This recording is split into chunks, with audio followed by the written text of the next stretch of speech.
From hell, Mr. Lusk. Sir, I send you half the kidney I took from one woman and preserved it for you. Tother piece I fried and ate it. Was very nice. I may send you the bloody knife that took it out if only you wait a while longer. Our story begins in the grimy streets of London's Whitechapel district in the late 19th century. During the late 1880s, this part of London was a place of stark contrasts. It was time when the British Empire was at its height. But amid the opulence of the Victorian era, Whitechapel was a reminder of the inequality and suffering that existed in the heart of the empire. Welcome to a journey shrouded in mystery and darkness. Join us as we step into the haunting streets of Victorian London, where an enigmatic figure lurked in the shadows, leaving behind a legacy of fear and unanswered questions. Today, we unravel the tale of Jack the Ripper, a name that echoes through time as a symbol of the most notorious and unsolved mysteries in criminal history. Whitechapel was plagued by squalor, disease, and destitution. Many residents lived in the abject poverty, struggling to make ends meet in an unforgiving environment.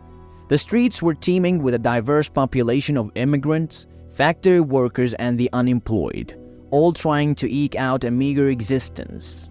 Against this backdrop of despair, the Ripper emerged as a malevolent force, preying on the most vulnerable members of society. The impoverished women who fell victim to his reign of terror had little hope and even fewer options for survival. The Ripper's brutal murders sent shockwaves through the Victorian era. The fear and panic that gripped Whitechapel were palpable. Women, especially those who walked the streets at night, lived in constant fear of becoming the next victim. Whitechapel became a city within a city, a place where horror and despair thrived. The mystery of the Ripper's identity would endure for over a century. Now let's delve deeper into the tragic stories of Jack the Ripper's victims. Known as the Canonical Five, these women, living in the poverty-stricken Whitechapel district of London in 1888, would become the infamous victims of one of the world's most gruesome and unsolved crime sprees. Mary Ann Nichols, known as Polly, was the Ripper's first victim, at least as far as we know.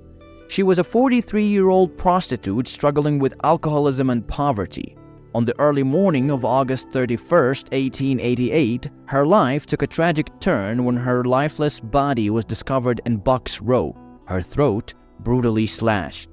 Annie Chapman, a 47-year-old mother of three, fell victim to the Ripper just 8 days after Polly. Her body was found in the backyard of 29 Hanbury Street, her throat also brutally cut, with the addition of her abdomen being mutilated. Elizabeth Stride, also known as Long Liz, was the Ripper's third victim. Her body was discovered on the night of September the 30th of the same year, in Berners Street. Unlike the previous victims, Stride's throat was slashed, but her body was left mostly intact. Catherine Eddowes, a 47-year-old prostitute who met her tragic end on the same night as Elizabeth Stride, her body was discovered in Mitre Square, and her murder was particularly gruesome. In addition to her throat being slashed, her abdomen was extensively mutilated. And finally, Mary Jane Kelly, a 25-year-old Irish woman who became the Ripper's fifth and final victim on November 9, 1888. Her murder was the most gruesome of all. Her entire body was horribly mutilated, and her face was beyond recognition. The stories of these women are a grim reminder of the inequalities and hardships faced by the underprivileged in Victorian London. Their brutal murders continue to haunt our collective memory, as the identity of the man who killed them remains one of the greatest mysteries in criminal history. To truly understand the horror of the Ripper murders, we must delve into the chilling signature of the killer. What made these crimes particularly gruesome were the signature mutilations, a modus operandi that left a lasting and terrifying imprint on the collective consciousness of London. The Ripper's signature was a horrifying combination of throat slashing and body mutilation. The victims' throats were brutally cut, often to the point of near decapitation. This initial act of violence was both a means of silencing the victims and a visceral expression of the killer's rage. After the throat slashing, the Ripper didn't just stop. The bodies of the victim were often disemboweled, with their organs removed and laid out beside them. These post-mortem mutilations were a macabre display of the killer's intent to dehumanize and defile his victims. The brutality of these killings was a hallmark of Jack the Ripper's work, and it struck fear into the hearts of Londoners. The level of violence, the precision of the cuts, and the sheer audacity of the killer sent shockwaves through the community. The signature mutilations created a sense of terror that few serial killers have ever achieved. The Ripper's ability to strike with such brutal efficiency and then vanish into the shadows only added to the mystique and fear surrounding these crimes. The grotesque nature of these crimes and the eerie precision with which they were executed continue to captivate the imagination of true crime enthusiasts and historians. The Ripper's legacy endures as a haunting reminder of the darkest corners of the human psyche and the enduring mysteries of crime. While the Ripper murders themselves struck terror, it was the accompanying series of taunting letters that heightened the Ripper's mystique and added an even more sinister dimension to the case. The murderer's penchant for corresponding with the police and local newspaper left an indelible mark on the history of criminal investigation. The first of these letters, received by the Central News Agency, was quite shocking. Dated September 25, 1888, it introduced the menacing pseudonym Jack the Ripper to the world. The writer claimed responsibility for all the murders, stating, "I am down on whores and I shan't quit ripping them till I do get buckled." In the letter, the killer alluded to the gruesome nature of the crimes, boasting of his deeds in a manner that was both eerie and disturbing. The taunting and provocative language suggested a killer who derived pleasure from not only the act of murder but also from the chaos and fear he was sowing. As if the initial letter was not enough, more letters came through in the weeks and months that followed, each one more horrifying than the last. Some of these letters even contained pieces of human organs, supposedly removed from the victims themselves. One of the most infamous Ripper letters was the From Hell letter, sent to George Lusk, the head of the Whitechapel Vigilance community, along with a small box containing half-preserved human kidney. The letter read, "From Hell, Mr. Lusk. Sir, I send you half the kidney I took from one woman and preserved it for you. T'other piece I fried and ate it. Was very nice. I may send you the bloody knife that took it out if only you wait a while longer." The Ripper's letters, with their chilling content and audacious delivery, elevated the fear and hysteria surrounding the case to unprecedented levels.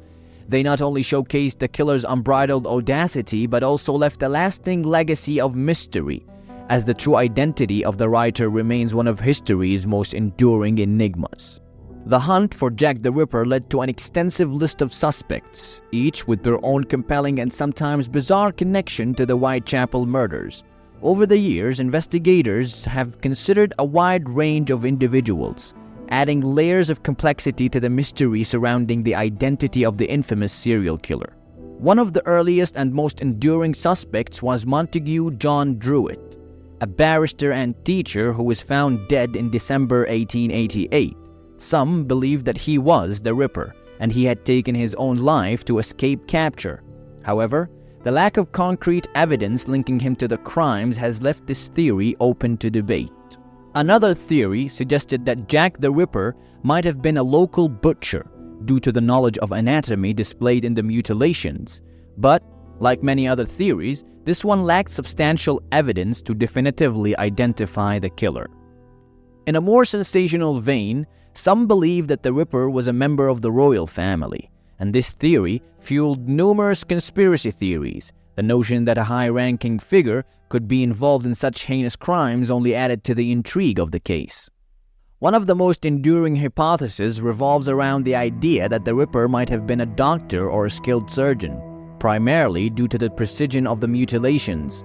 This theory suggests that the knowledge of anatomy required for such precision dissection could have only been acquired through medical training.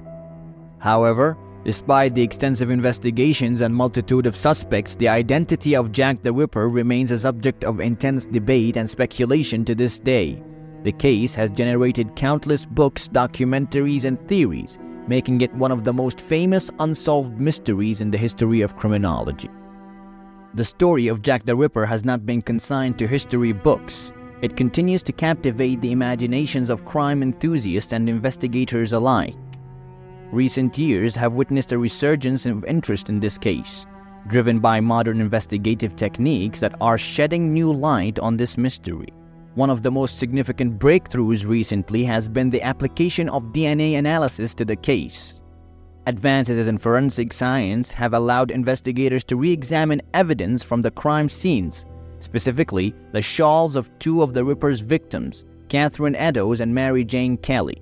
The DNA analysis revealed intriguing findings. While the results did not definitively identify the Ripper's name, they did eliminate some of the previously proposed suspects, providing a more focused direction for future investigations. These developments have rekindled the debate surrounding the case, as well as the hope that we may be inching closer to uncovering the Ripper's identity.